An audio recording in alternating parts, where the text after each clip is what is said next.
Good morning. हम लोग पढ़ रहे थे इकाई 3 निर्माण उद्योग, जिसमें हमने उद्योगों के बारे में जाना कि उद्योगों को किस वर्गीकरण में रखा गया, वर्गीकरण के आधार पर कितने वर्गों में उसको बांटा गया है। हर वर्ग के बारे में हमने पिछले वीडियो में पढ़ा था। अब उद्योगों के मामले में आजादी के बाद यानी 1947 के बाद 1951 में योजनाओं के आधार पर आपको उद्योगों का विकास किया गया और तब से लेकर आज तक हमारे यहाँ उद्योगों में हम धीरे धीरे आत्मनिर्भर होते जा रहे हैं। भारत में सबसे पहले सूती मिल कपड़ों की स्थापना की गई, क्योंकि उस समय सूती कपड़ों की, भारतीय सूती कपड़ों की जो हाथ से बुनाई जाती थी, पूरे यूरोप में, पूरे विश्व में उसकी मांग थी। और उसी के आधार पर जब अंग्रेज यहाँ पर आए तो उन्होंने भी कपड़ों पर ही बिजनेस पर, कपड़ों के व्यापार पर ज्यादा ध्यान दिया था, कई सारी फैक्ट्रियां लगाई थी। तो आजादी के बाद सबसे पहले सूती कपड़े मिलों पर भी ध्यान दिया गया, क्योंकि वो स्थापित थी भारत में। तो सूती वस्त्र उद्योग जो है वो भारत में प्राचीन काल से ही चला आ रहा है। सूती वस्त्र उद्योग पहले हाथ से बुनाई की जाती थी, सूत काटकर सूती कपड़े का निर्माण किया जाता था और इसकी मांग भारत में ही नहीं विश्व के कई सारे देशों में थी। लेकिन आधुनिक जो है, आधुनिक तरीके से सूती मिल की स्थापना सबसे पहले 1818 ईस्वी में हुई, कोलकाता के निकट फोर्ट ग्लास्टर 1818 में फोर्ट ग्लास्टर नामक स्थान में, क्योंकि ये कलकत्ता में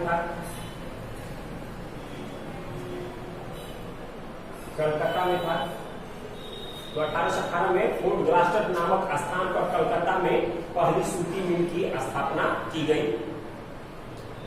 लेकिन यह मिल कुछ समय के बाद बंद हो गई, क्योंकि उस तरह की स्थितियां नहीं थी। अंग्रेजों के जो हालात थे, अंग्रेजों का जो शोषणकारी कानून था, उसके हिसाब से नहीं चली। लेकिन वास्तविक में अगर देखा जाए तो सबसे सफल मिल, सूती कंपनी, सूती फैक्ट्री, सूती वस्त्र उद्योग के लिए सबसे बड़ी फैक्ट्री, सबसे सफल फैक्ट्री आपको सन 1854 ईस्वी में मुंबई में, 1854 ईस्वी में मुंबई में स्थापित की गई। पहली अपने यहाँ सफल सूती जो मिल थी वो 1854 में मुंबई में स्थापित की गई, जिसका श्रेय नानाजी डाभार को जाता है। नानाजी डाभार को ये जाता है, जिसको हम डाबर के नाम से जानते हैं, डाबर वाला आप जानते हैं। उन्हीं के द्वारा ये 1854 में मुंबई में सबसे पहले ये स्थापित की गई थी। और इसके बाद धीरे धीरे पूरे भारत में सूती वस्त्र उद्योग का विस्तार होता चला गया। सूती वस्त्र उद्योग जो है वो आजकल भारत का सबसे बड़ा उद्योग है और विश्व में इस उद्योग को एक पहचान मिली है। और यहाँ के बने हुए सूती कपड़ों की मांग आपको विश्व के कई सारे देशों में है। उसके बाद यह देश का सबसे अधिक रोजगार देने वाला, आपको प्रथम स्थान पर रहता है रोजगार देने वाला। दूसरा सबसे बड़ा क्षेत्र है, यानी पहला क्षेत्र तो आपको सीमेंट उद्योग, लौह उद्योग हो गए, लेकिन उसके बाद अगर देखा जाए तो दूसरा सबसे बड़ा क्षेत्र है जो सबसे अधिक रोजगार श्रमिकों को और लोगों को देता है। और विभिन्न उद्योगों में जितना श्रम लगता है, जितने श्रमिक लगते हैं, उसका 20%, लगभग 20% आपको सूती वस्त्र उद्योग में श्रमिकों की संख्या पाई जाती है। विदेशी आय में इसका योगदान 17% है, यानी जितना भी विदेशी आय होता है भारत में उसका 17% आपको सूती वस्त्र उद्योग से आता है। अगर देखा जाए तो हमारे देश में लगभग 600 सूती और कृत्रिम वस्त्र बनाने वाली मिलें हैं। 1600 सूती वस्त्र के उद्योग हैं और कृत्रिम वस्त्र जो भी बनाया जाता है उसके मिलाकर दोनों का 1600 आपको है, जिसमें 80% मिले जो है 1600 में 80% जो फैक्ट्रियां हैं वो निजी स्वामित्व के अंतर्गत है, यानी किसी खास व्यक्ति का अधिकार नहीं। बाकी 20% आपको सार्वजनिक क्षेत्र में, जिसका देखरेख आपको सरकार करती है। उसके बाद इसके अलावा आज देश की अधिकांश मिलें आपको महाराष्ट्र में स्थापित है। चूंकि मैंने बताया था कि सबसे पहली कंपनी भी आपको मुंबई में खुली थी, सफल कंपनी। हालांकि सबसे पहले 1817 में खुली थी, लेकिन ये कुछ कारणों से बंद हो गई थी। लेकिन उसके बाद 1854 में जो खुली मुंबई में, वो सफल रही और आज भी कारगर है।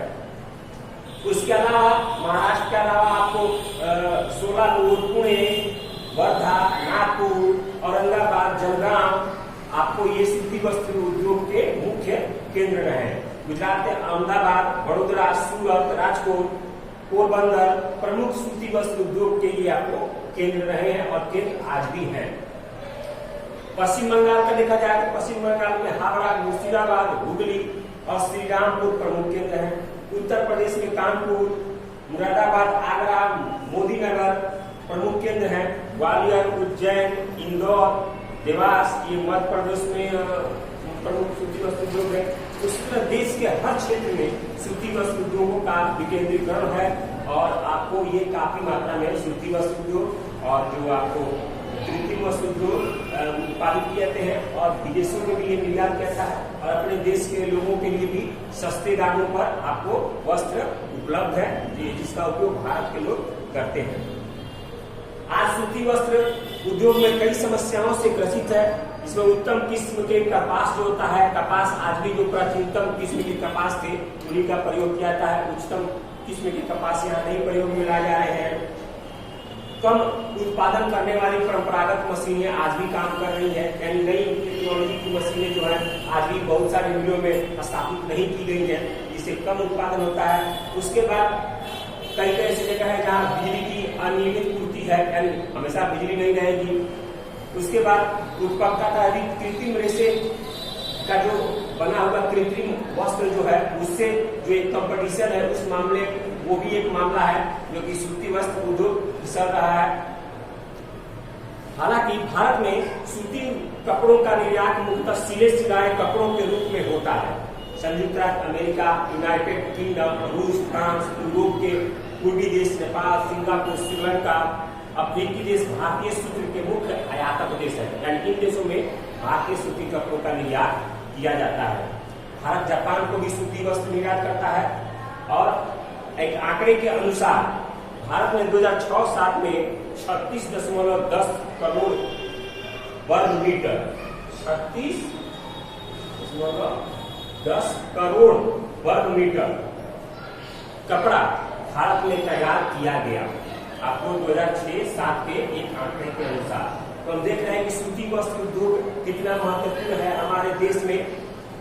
इसे इसी बात का लगाया जा सकता है कि जब हमारे महात्मा गांधी को तो सूट काटते थे, एक ही कपड़ा को पहनते थे, तो उस समय हमारे देश में सूती कपड़ों की कमी थी। लेकिन आज हम उस मामले में पूरी तरह से आत्मनिर्भर है और दूसरे देशों को हम निर्यात भी करते हैं। तो आज के वीडियो में इतना ही। अगले वीडियो में हम और सारे उद्योगों के साथ मिलेंगे। घर पर रहिए, सुरक्षित रहिए। धन्यवाद।